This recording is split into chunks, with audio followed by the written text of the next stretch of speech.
As South Africa prepares for its 6th national general election next year, the socio-economic exclusion of some coloured communities has resurfaced in the form of protest action. Communities today likened the current government to the apartheid one. They describe some policies like affirmative action and black economic empowerment as a form of isolation. Let's listen.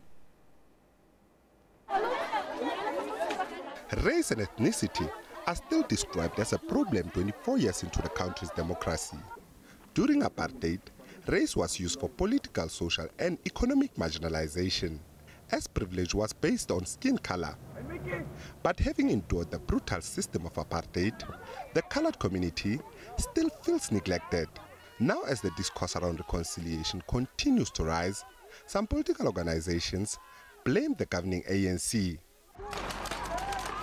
This week saw protests erupting in some colored communities. In Enedale, the community staged a protest alleging social and economic marginalization. And in Westbury, residents launched a shutdown after they complained about the conduct of the police when dealing with criminal activities.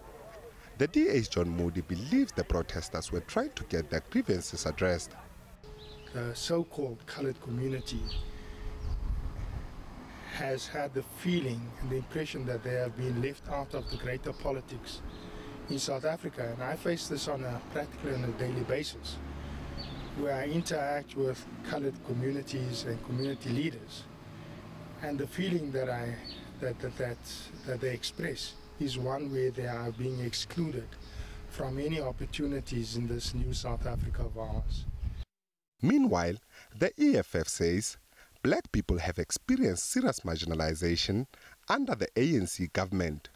Under the ANC regime, it is not a secret that all black people have been neglected by the ANC, particularly the poor sections of the colored and African people have been neglected by the ANC government, who has only focused on nepotism, on corruption, and general incompetence in running the South African economy.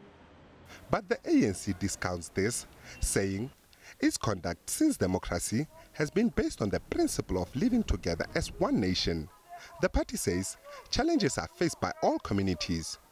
Since the dawn of democracy, the ANC has never sought to drive forward a program that sought to exclude others in the interest of others. It always understood that those who have been previously marginalized should also be taken care of, whether by way of legislation and by way of programs that are being carried forward.